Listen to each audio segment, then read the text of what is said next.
तुमची पाठीमागून मारायची वृत्ती मराठे ज्या दिवशी ओळखतील ती तुमच्या शेवटची सुरुवात असेल. या संवादाने सिनेमाची सुरुवात होते आणि पुढे याचमुळे अफजल खानाचा शेवट होतो. आपण आजवर इतिहास शिकताना किंवा या महाराजावर आधारित ऐतिहासिक सिनेमामध्ये खानाचा वध, सिद्दी जोहरचा वेढा, शाहिस्तेखानाची स्वारी आणि मग महाराजांचा राज्याभिषेक असे टप्पे पाहिलेले आहेत. आता रितेश वेगळं काय सादर करणार आहे याचं सगळ्यांचंच लक्ष वेधलेलं होतं. सोशल मीडियावर या सिनेमाच्या राजा शिवाजी नावावर सुद्धा अनेक प्रश्न उपस्थित केले गेले होते. पण या सर्वांच्या प्रश्नाचं उत्तर प्रत्यक्ष सिनेमा पाहिल्यानंतर सहज मिळून जातं.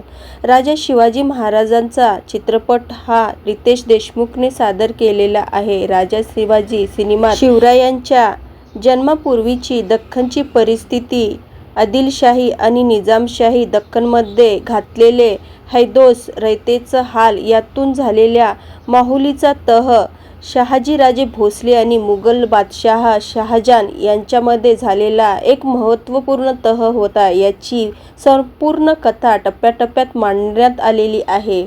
अशा 8 भागामध्ये रितेशने राजा शिवाजी सिनेमा सादर केलेला आहे. लखुजीराव जाधवांची निजामाने गद्दारी करून केलेली हत्या, यानंतर माहुलीच्या तहानुसार शहाजीराजांना पुणे सोडण्यास भाग पाडण्यात आलं होतं. पुणे सोडताना बाळ शिवराय आणि माँसाहेब जिजाऊ पुण्याकडे प्रस्थान, शहाजीराजेची अटक आणि सुटका, तसेच या दरम्यान बाळराजे आणि शंभूराजांमधील सुंदर नातं देखील पाहायला मिळतं.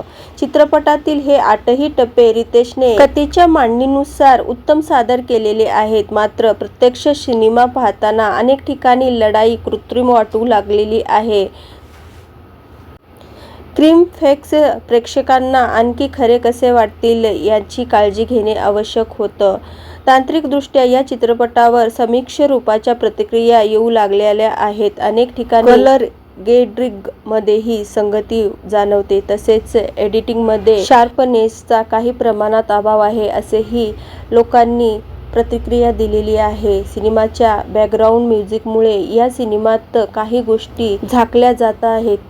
राजा शिवाजी सिनेमाचं संगीत सर्वाधिक उत्कृष्ट आहे. हे देवा, महादेवा, माझा राजा, शंभो ही गाणे ऐकताक्षणी डोळे भरून येतात. छत्रपती हे अथांग गाणं, तसेच हे शिवराय, राजा, छत्रपती हे गाणी लक्षवेधीत ठरलेली आहेत. सिनेमात काही विशेष सीन आहेत जे पाहून अंगावर काटे आल्याशिवाय राहत नाहीत. सिनेमात बाळ शिवरायाची भूमिका रितेशचा धाकटा मुलगा राहिल देशमुखने साकारलेली आहे, तर रितेशचा मोठा मुलगा रियान देशमुख सुद्धा सिनेमात शिवरायांच्या जीवनातील महत्त्वाचा टप्पा या सिनेमात साकारण्यात आलेला आहे. येसूबाई महाराणी साहेबाबरोबर झालेलं लग्न, हिंदवी स्वराज्याची शपथ, प्रशिक्षण कालावधी अशा विविध आणि महत्त्वाच्या टप्प्यामध्ये रियानने महत्त्वाची भूमिका साकारलेली आहे.